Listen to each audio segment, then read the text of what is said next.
Well, good morning, everyone, and welcome to today's webinar. I'm Callie Waterhouse with the Arizona Association of Realtors, and we're thrilled that you have joined us today for part 2 of this two-part series on solar, burning up the deals with Liz Recchia.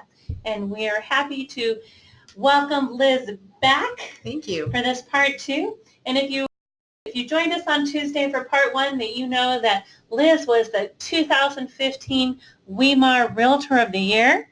She is a published author, instructor, real estate school owner, and all-around guru of real estate. And we have learned so much. On part 1, we learned who owns the solar system and buyer deal makers and deal breakers. We learned about inverters and repair and replace, and we learned about the SB 1465 and 1417, and we talked about utility bills and the impact that they have on the home. And so today is part 2, and we're going to be talking about what your buyer needs to know and why your buyer most likely may not be able to buy your seller's house. And I'm going to stop right there, and we're going to just do a quick query of attendees today. And I'm wondering, have you sold a home with solar? Solar panels? The solar system. The solar system. So we're curious. So on the screen in front of you in the question box, would you just type yes or no? Or if you have a deal maybe in the works that has solar, kind of help us like leased solar, excellent. Okay. A couple of yeses, a couple of not yets. Okay. So it looks like we have some proactive members looking to add this. Yes, done a deal. Wonderful. Thank you, Julie. Nope. Brand new agent. Welcome, Nancy. We're glad you're here. Rent a home with solar. Okay. Very good. Very nice. So it looks like we've got a really good mix of yeses, nos, and a couple of rentals with solar. Well, that's great. That is wonderful. Well, we are super glad that you were here today. And with that being said, I'm going to turn the screen over to Liz. And while I'm doing that, I just want to remind you that today's webinar is recorded and will be available on our website by the end of next week. So please look for that. I will also send you a reminder that it's now live on the website. So put a great big bow on it, and welcome, Liz. Thank you. Well, hello, and welcome to the AAR webinar on solar, burning up the deals, seller questions. And over the past 20 years, particularly the past 10 years, rooftop solar has become more prevalent in the residential market. And here's our problem. Not only is solar more prevalent, but the utility companies and the energy sector are changing rapidly. And our sellers are trying to decide if and how to sell their house. More importantly, they are trying to figure out if they traded energy savings for a house encumbrance that has now made their house more difficult to sell. In some cases, the solar lease or loan has outlasted the loan on the house. So think about your buyers from about 2009 or 10, and if they bought with a 5 or 7 or even a 10-year mortgage, which some of them did at that time, their leased solar or their solar loan has now outlasted their house loan. Thank you for investing the next 45 minutes so that we can discover questions your seller should be asking and tools to help them make their best decision. I thought today we would highlight some of the issues facing our sellers, issues that if not thought about ahead of time and addressed could derail the transaction or find the seller rethinking their plan to sell or even repurchase. To get the most out of the session today, I highly recommend that you take notes. AAR will be posting this webinar on aaronline.com, so if you choose, you can listen to it again. But I encourage you to ask yourself, what are the questions my seller needs to ask? I think sellers need to not only gather information about the physical solar system, but ask themselves questions ranging from buyer expectations and transferability to questions regarding saleability. The point of this webinar is to help you help your seller ask those questions and encourage them to get answers so they can make their best decision. provide reliable disclosures, and give you, their agent, a saleable listing. At certain points during this webinar, I will be encouraging you to post your comments on a situation that I describe. At any time during the presentation, you can go ahead and post your question or comment using the box on your screen, and we'll stop periodically to answer those questions. So does this sound familiar? Liz, we have decided to sell our house and we want you to list it. But there's one item we need to address first, and that's the listing price. You see, about a year after you sold us this house, we put solar panels on the roof, and it has been fantastic. One of the best things we ever did. And we know it's a special feature that buyers are really going to want. And best of all, the solar company told us that we could just add the amount of the solar cost to the price of the house for the new buyer. No problem at all. Okay, honestly, my stomach started to tighten because now we were going to have the conversation. And if you have been a listing agent on a solar house, you've probably had the same conversation. So let's take a few moments here. Tell me, what are some of the issues that I needed to discuss with my seller? If you have had a solar listing, what are some of those issues you had to discuss with your seller? And if you've never been in this situation, maybe you know an agent who has, or you can imagine what it would be like. And keep in mind, if you haven't had this situation yet, there's a good chance that sooner rather than later you will. So what are some of the concerns and issues you want to discuss with this type of seller? We're posting comments. If you have any comments, go ahead and post them, particularly those with listings. So how does it affect the value of the appraisal? Great. Is it a lease or is it owned? Right. Is the contract transferable? Great. And are there transfer fees? There you go. Those ominous transfer fees. Yes. So, Ron says the first question is always whether the system is owned or leased. It always is. Yeah, absolutely. Excellent. Oh, those are all, yes, very crucial first questions. And how about explaining to your seller this? You know what, Mr. Seller, not every buyer wants to buy a house with a solar system, because for sellers like my seller, that was a newsflash. They did not consider the fact that it may not be something that some buyers wouldn't want to buy. You're right. So all those comments are correct, including things like, okay, going along with that transferability, and is it leased or owned? Is there a FICO score required for that buyer to take over that contract? Those are all good questions that we need to be letting our seller know are going to be coming down the line, and we need to find those answers early. So looking over all that and thinking about those type of issues, they all look a lot like disclosure issues. And isn't that one of our biggest problems with solar, is proper disclosure? And doesn't this question then pop in your mind, Mr. Seller, what did you do? And that question is actually a great starter question for sellers. Mr. or Miss Seller, what are all of the long-term consequences to the purchase of your solar system that now are going to impact the sale of your house? You should have a copy of a handout called Deal Burners Seller. This has just a few starter questions to consider. Add your own seller questions as we proceed and as you think about this after the webinar. You can also refer to an 8-point brochure that APS put out called 8 Things to Know if you're considering rooftop solar. It has resources as well as some questions that sellers need to be aware of that buyers may be asking them. So between those two tools, you have several questions. So if you know absolutely nothing about solar right now and you get a call this afternoon to go out for a listing presentation with a house with solar panels on it, between those two documents, you can at least sit down at that listing table and ask your seller relevant questions and start getting information, and you have access to resources at your fingertips to help you through. So at least you can start that conversation. So keep a hold of those two handouts, and you can download those. You should have those already, but if you haven't, you can download those after. Let's start with the most basic question. Who owns the solar system? And there are 5 possible scenarios. The utility company owns the equipment and pays a lease fee to the homeowner. The utility company owns the equipment and the homeowner pays them a lease. The solar company owns the equipment and the homeowner pays them a lease. The homeowner owns the system but has an outstanding loan. And the homeowner owns the system with no outstanding debt. As the listing agent, what are items that you want to discuss with your seller before you go to market? And you guys have already mentioned a couple of them, one being transferability and those fees, but what other questions might come up?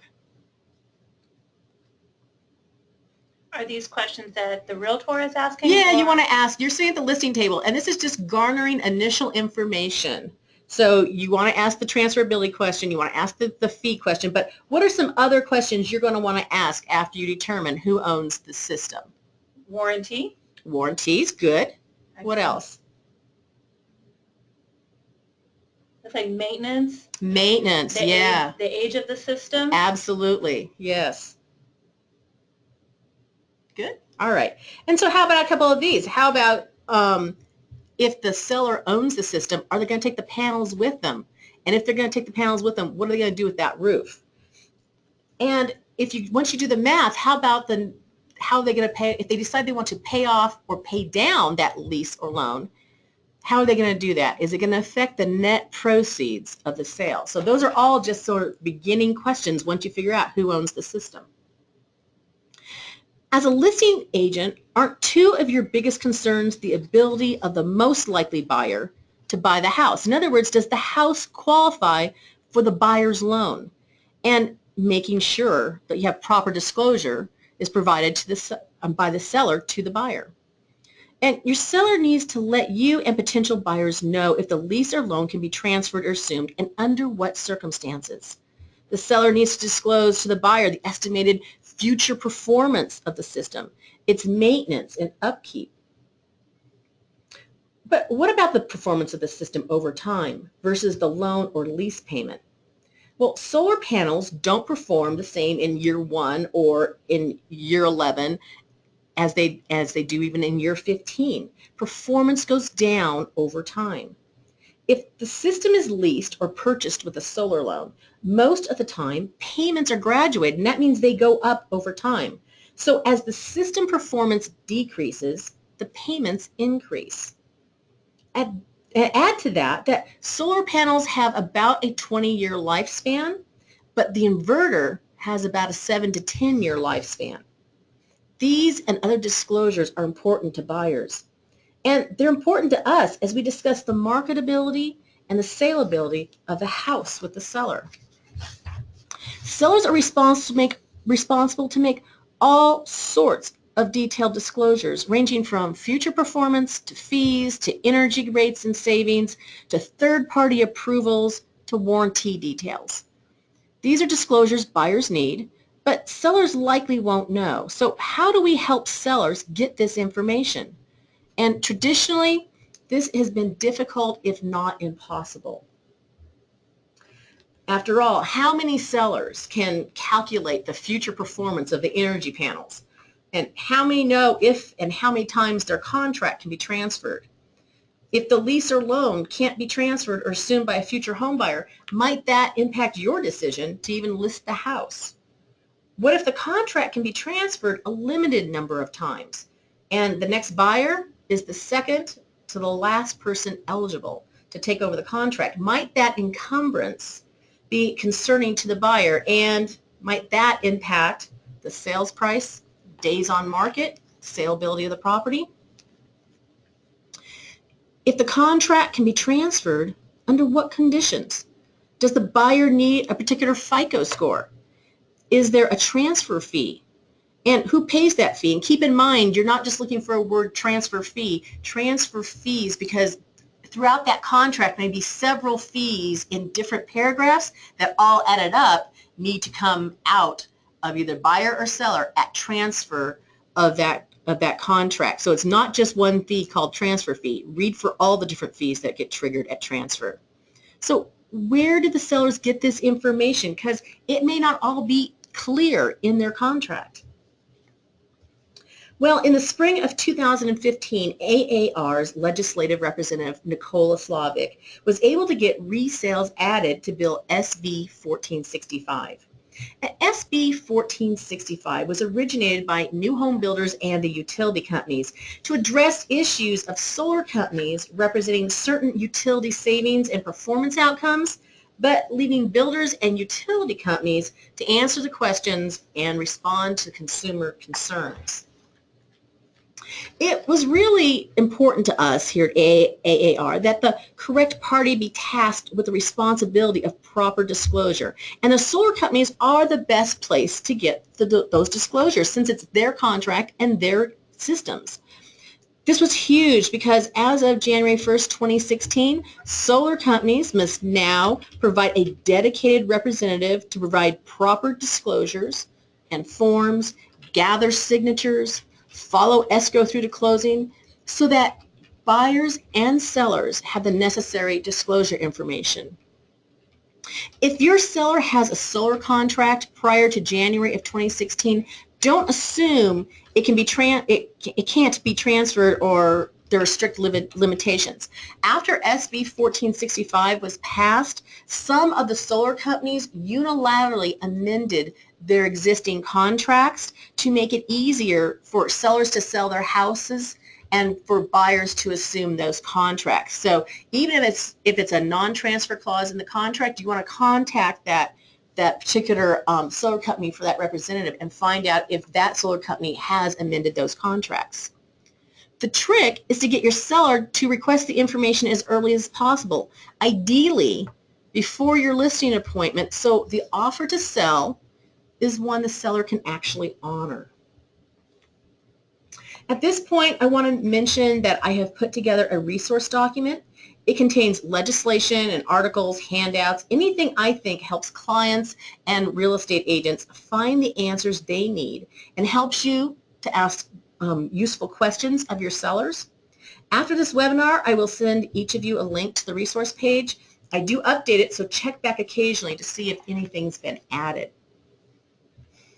Even with SB 1465, buyers of solar were still complaining that they had signed contracts not realizing some of the terms. And you have maybe had a seller here or there who has said, gosh, what I got was not what I thought I had bought. One of the issues was that the sales presentation didn't match the contract terms, and people signed up based on the sales presentation. Should they have read the contract? Absolutely. But after all, they don't read the mortgage contract paperwork, so why would we expect them to read their solar contract?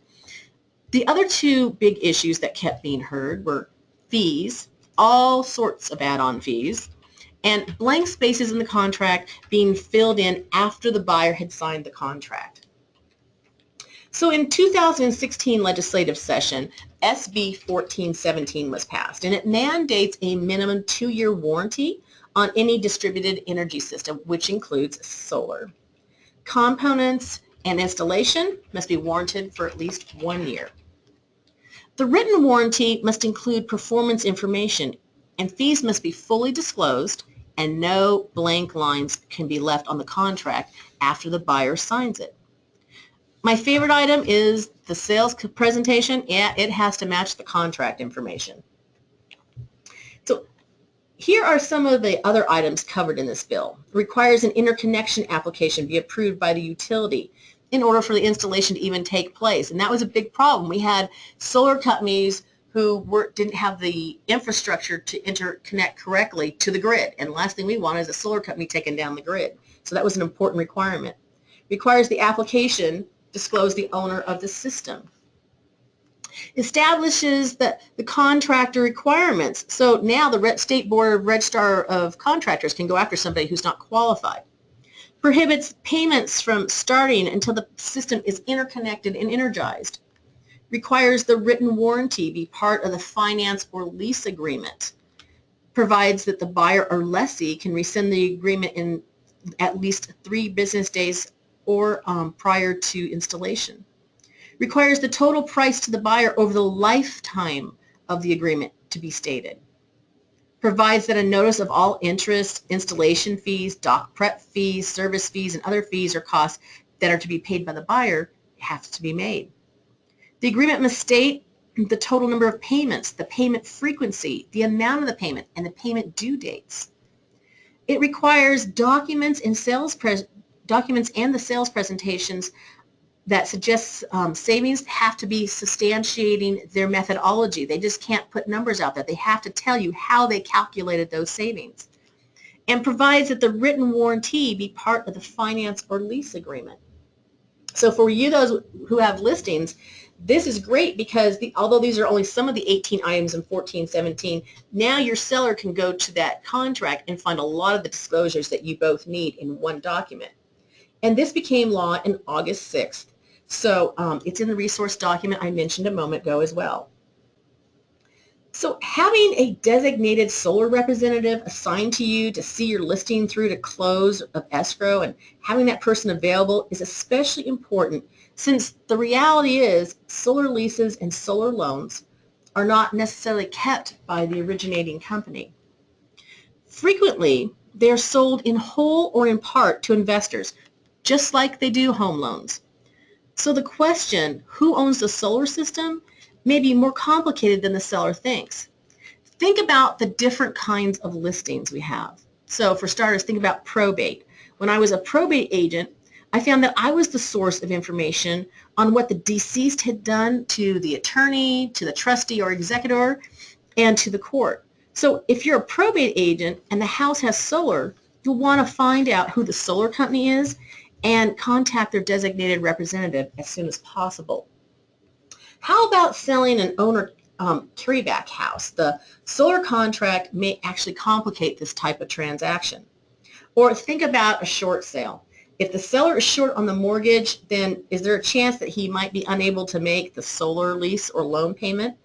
You probably need to contact the solar loan or leaseholder to see if they'll cooperate with the short sale. And if not, you're going to have to prepare your seller that since most of the solar loans and leases are attached to the person, not the property, the loan will follow them even after the short sale. And if you're an REO agent, discovering who the solar company is may need an initial title report and then contacting the solar company to discover the exact status of that system. There's a good possibility the system is about to be repossessed, and that's probably something you want to discuss with your asset manager early on. Depending upon the type of real estate you do, there are many other concerns or questions you may need to ask and make others aware of. If your seller truly owns the system, they may receive tax credits. And are those transferable to the new owner? Your seller will probably need to talk to his or her CPA. That's a good thing to know for your terms of sale in your listing agreement, is if you can offer that transfer of the tax credits. In the commercial real estate world, those tax credits are really valuable, and they can be sold or transferred in whole or in part. And that can be helpful in contract negotiation. So I think someone mentioned that they have leased solar. Well, in the commercial real estate world, if you're helping a tenant, then and you find out that the owner has these credits, you might be able to negotiate something so that some of those credits are transferred to the buyer side of the fence, and that might help you get a lease contract through on that property that wouldn't normally happen, particularly if you're looking at properties with not just the triple net, but 3 or 4 net, or 4 or 5 net. Then you might actually have something that credit can help you get you into. After the question, who owns the system, then you can turn to thoughts of terms of sale. Remember, solar panels are considered personal property by home loan lenders, and because of this, lease systems are not acceptable to some lenders. FHA comes to mind. In the FHA guidelines, and you have a copy of those guidelines in front of you, I just snipped a paragraph out of the middle of those guidelines. And as you can see on page 445 of the handbook, that's where you'll find that paragraph. And as you can see in those guidelines, they do not want to insure loans with leased solar, even if the leased solar is paid off. So if you have a listing and your most likely buyer will have an FHA loan, then your listing conversation with your seller starts to change. And maybe instead of discussing just seller mandatories, you may need to explain that you're looking at a reduced pool of buyers and how that affects days on market or the eventual sales price. As a listing agent, What can you do to help your seller if you find that the financing mechanisms are limiting the saleability of your property? If you find yourself in this niche with several solar house listings that have limited saleability because of buyer financing issues, what can you do to potentially help those listings become more saleable? And there's things you can do. There's something you can do as a listing agent that might be helpful. Can you repeat the question? So if you're a listing agent and you have solar house listings and they're limited saleability because of what buyer financing for that product is right now in your area, what can you do as a listing agent that might potentially make those properties more saleable?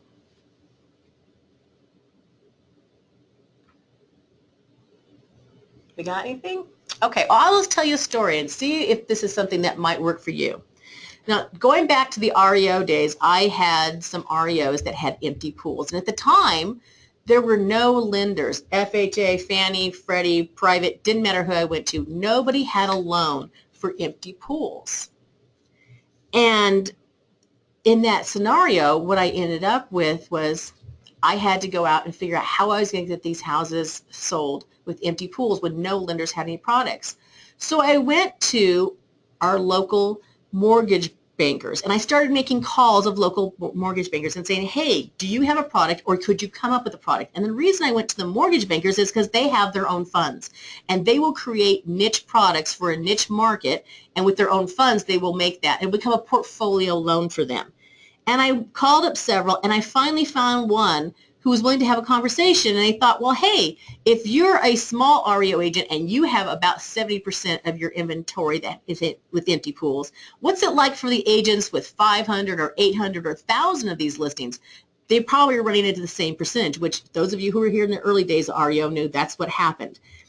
So they came up with their own in-house empty pool for REO program. And that gave me a lender that when I had buyers out there, I could advertise, you can buy this house with an empty pool because there's this particular mortgage banker who has this particular program for this type of product. So someone had mentioned that owner carryback is a good option, and it can be a very good option. Just check your contracts and make sure you're in compliance with the solar compatibility contract terms. So either owner carryback, which is a good option, or going to your local lenders, your local mortgage bankers or private lenders, and asking them if they can go ahead and create a program. If you make a good business case, there's a chance they will come up with a custom program. Now, I got to tell you, in the case of the empty pool program for REOs, yep, for about a week, I was the only agent in Arizona that had that program, but I will tell you what, they marketed the heck out of that thing, and within less than a week, probably, I was not the only agent now that knew about that program. So just be aware of that. But it's a great way to potentially make these less saleable properties more saleable. So think about that for your area. So you can't assume that because someone has a conventional loan that that loan will automatically cover solar. Don't make that mistake, because conventional, although we think of Fannie and Freddie, it covers a plethora of areas, and every lender has their own overlays, their own criteria. So make sure that you're aware of what that lending marketplace is for the house that you are listing, so you can help your seller understand their true marketplace. Some lease systems allow the owner to take the panels with them, and sellers who own their systems always have that option. A good question to ask if they intend to even take those panels with them. And because of that, the next conversation you're going to have, if their answer is yes, I'm going to take those panels with me, is, well, what are you going to do, Mr. Seller, about the roof? And that's going to mean that you're going to have to explore the differences with them between a patched roof and a total re-roof. And although a lot of sellers, their first inclination is, I'll take the panels off and patch the roof, perhaps you need to have that additional step in the conversation that says, well, I would like you to think like a buyer thinks. If you were a buyer, would you like to buy a house with a patched roof or a total new re-roof?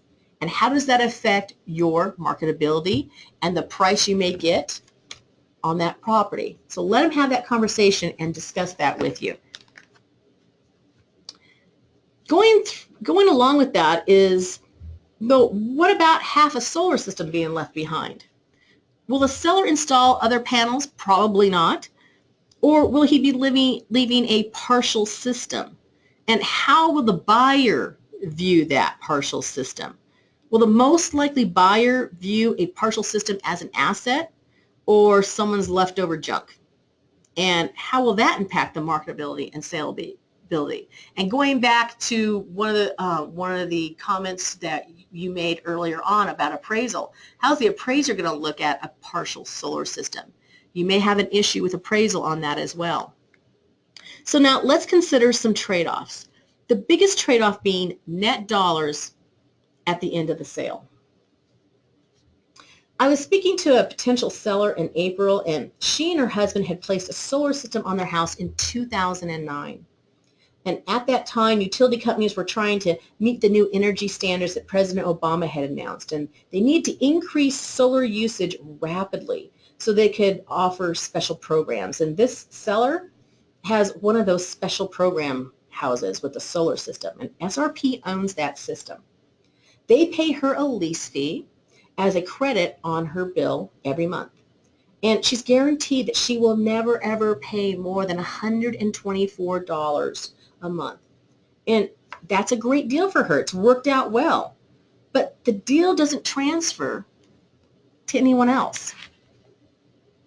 So a new owner is going to have to come under current rates and current programs. And when we started penciling this out, she realized the new owner wasn't going to get such a great value, especially since a new buyer was going to have to replace that inverter soon. So you have in front of you a picture of the house with a very basic illustration. You'll see you have the solar panels on the house, and then you have the inverter on the side of the house. And then the inverter is important because the energy has to be converted from what the panels capture to usable energy for the people inside the house. And that's what the inverter does. So remember, that inverter has a 7 to 10 year lifespan, but the panels have a 20-year lifespan. In this case, she bought her system in 2009, and if she sells that house, her new buyer will not only be looking at different rates than her, more expensive rates than her, and potentially fees, but they'll also be looking at, in the next couple of years, having to replace that inverter. So she's prepared that depending on the deal, she may need to issue a credit to the buyer or lower the house price because of the inverter issue. She decided to take 6 months and pay down the lease, but she knows she may need to pay it off. And all this information came from SRP. It was important information that both she and I needed in order to offer the property on terms she can honor. So now when she finally does list the property, the agent she chooses will have good information and have a well-prepared client. So going along with the loan question is, how long will it take the buyer to recapture the amount spent? For those of you who have never calculated recapture, here's a quick, simple example. Suppose the estimated energy use of the home is $150 a month without solar and $100 a month with solar. If the buyer assumes a solar system cost of $15,000, then how many months will it take for the buyer to save enough money to recapture that initial $15,000 investment at $50 a month in savings? So you're going to divide $15,000 by $50, and you're going to get 300 months or 25 years. Now, that doesn't take into consider maintenance or new inverter of the system, and at that point, in the case of my seller, that inverter was approaching the 10-year mark, so you want to keep track of that as well. And since the cost of the system usually goes up over time, the seller needs to take a look at this, since the most likely buyer will definitely be looking at this. It could impact the terms of your sale and or the price. So having your seller become aware, once again, of the marketplace they're in, not just buyers. And then there's the question of the most likely buyer's DTI, their debt-to-income ratio.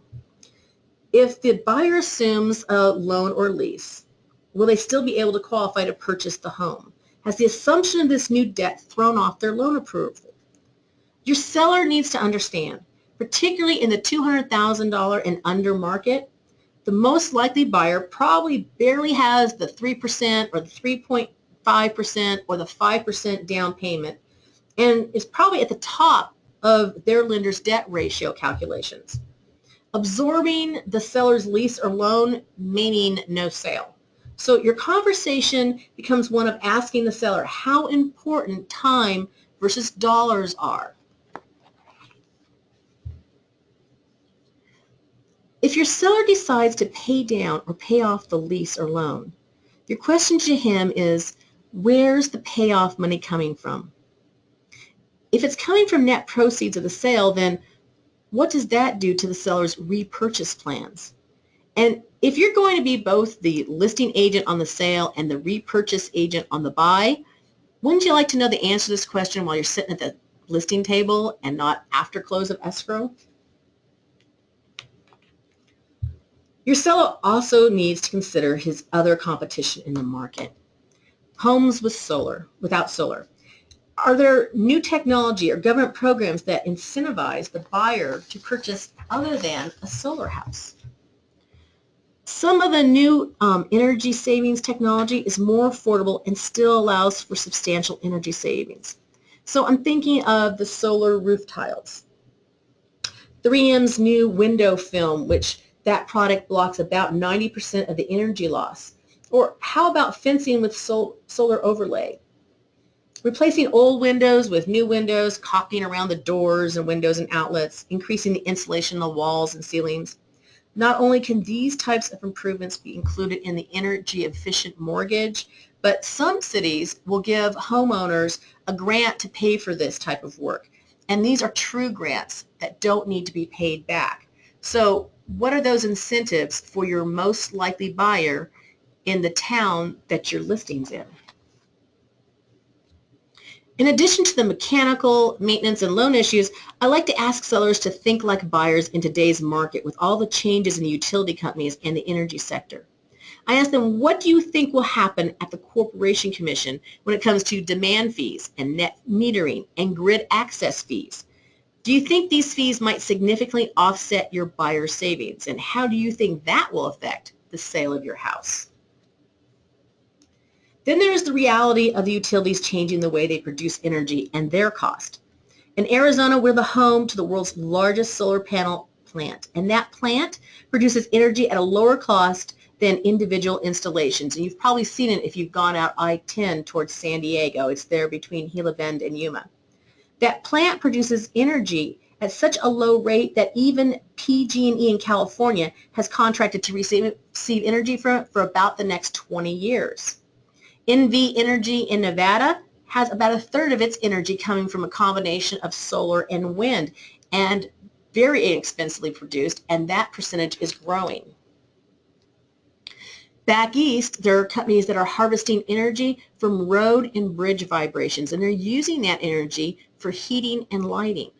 So now the question is, do you think, Mr. Seller, you are selling an energy system that will serve the buyer well for 10, 15, or 20 years?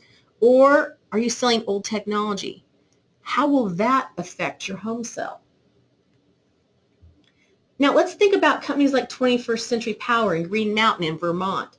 They're completely changing what a utility is and what it looks like.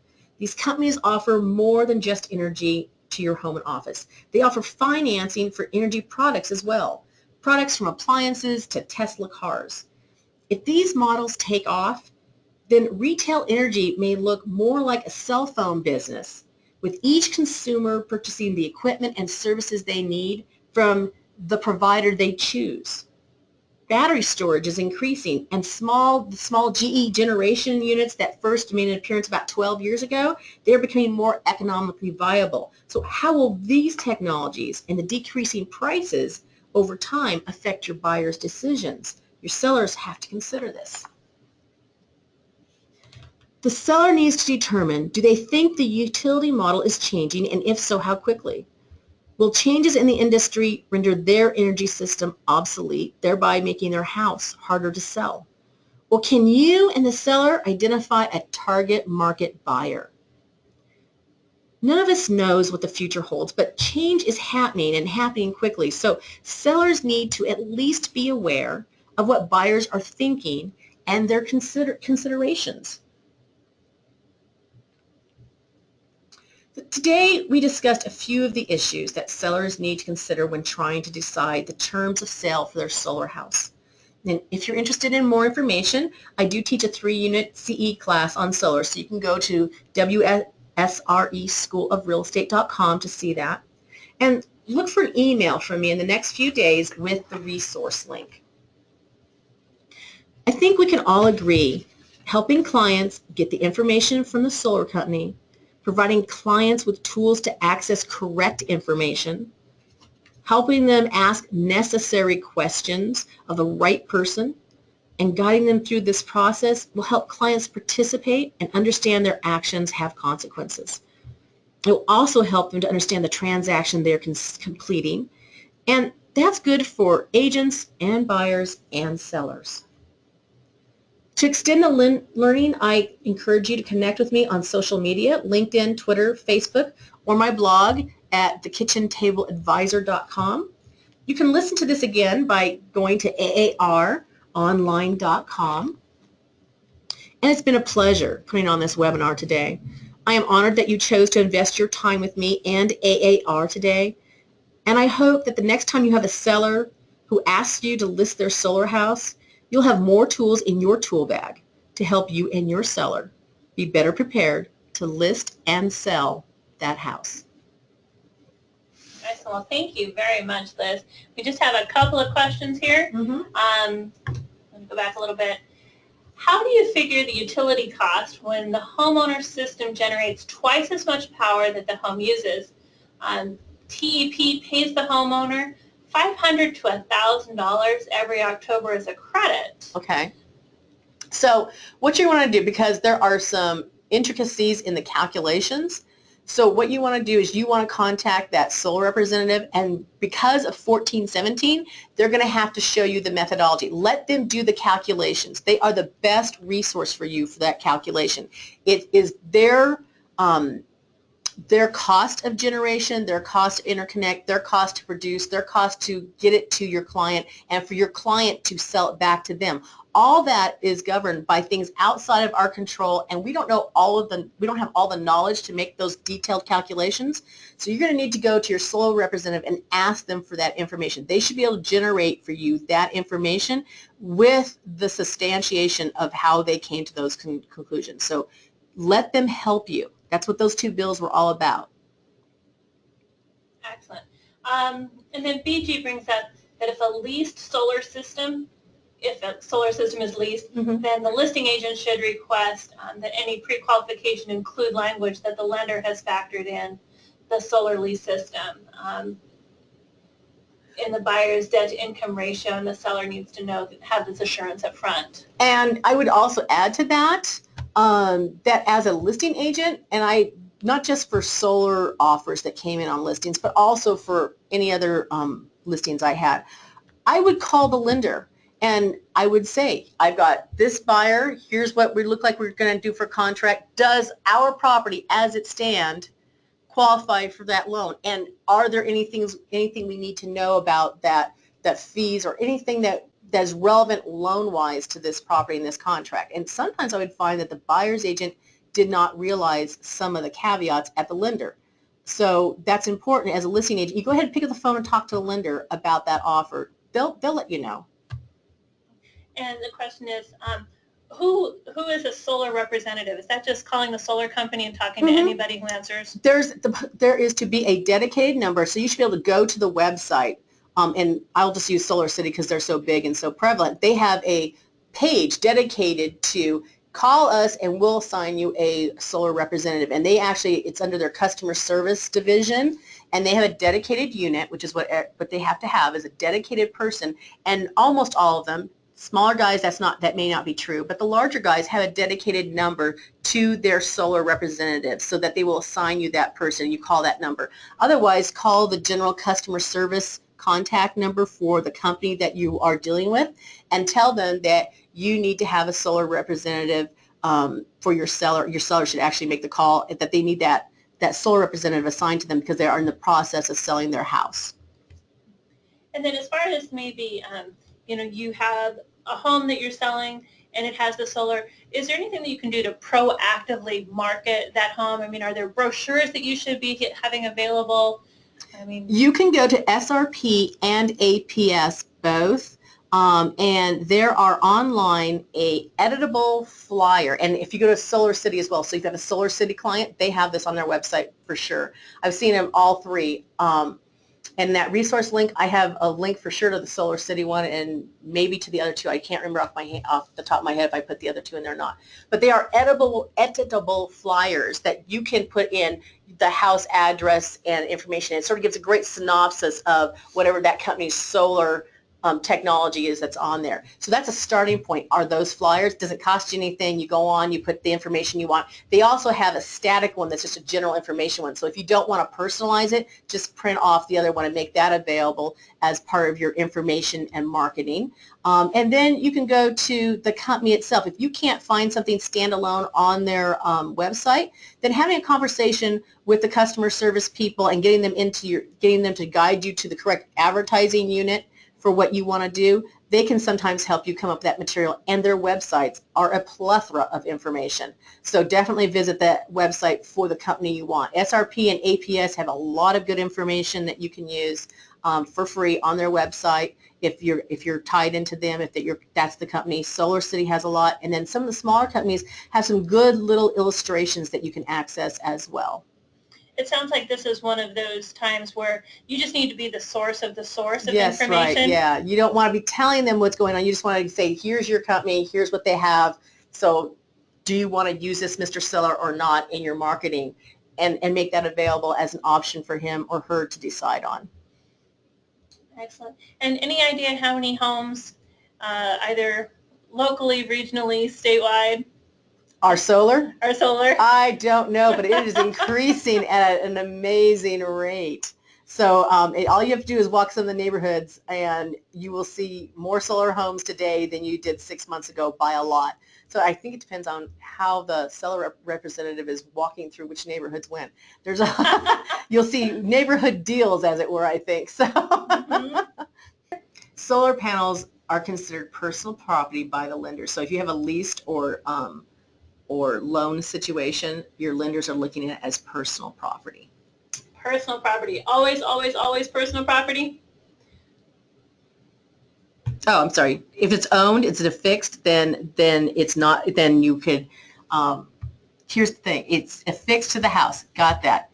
But I'm talking about if you are in a situation where your buyer is a financed buyer, then what does the lender consider it? And the lender considers it personal property. That's what you have to remember. So if you own it outright, there's no lender involved, and the buyer and seller, then it's affixed. Then you can say there, yeah, what will your appraiser assign it as?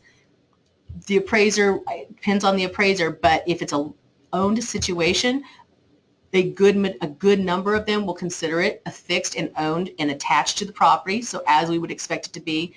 But once again, if there's any kind of lender involved, that appraiser is going to opt out for the personal property. So maybe that's a discussion that you need to have as well with the appraiser. Your lender, yeah, that lender-appraiser relationship that lender is going to dictate how that appraiser views it. And if you're going to have a BPO done, the BPO agent's under those same directions from the lender, those overlays. So in a finance situation, your lender is going to consider it personal property the vast majority of the time, and that's going to influence your BPO and your appraisal. So Liz, thank you very much for joining us today. Any closing remarks? I have really enjoyed this, so thank you for having me. I hope this was very helpful to you as well. Well, thank you very much. And remember that Liz will be coming back with us in October, October 20th, and we're going to talk about Make It Rain, Where to Find Business. And we're going to talk about niche marketing, and if you're a new agent or maybe business has slowed down a little bit, remember what you do today affects your business in 90 days. So join us in October, and we're going to learn how to really just kick the new year off going strong. Yes. Sounds good? Get off to a good start. Well, thank you very much for joining us today, folks. I hope you join us next week, and have a great day.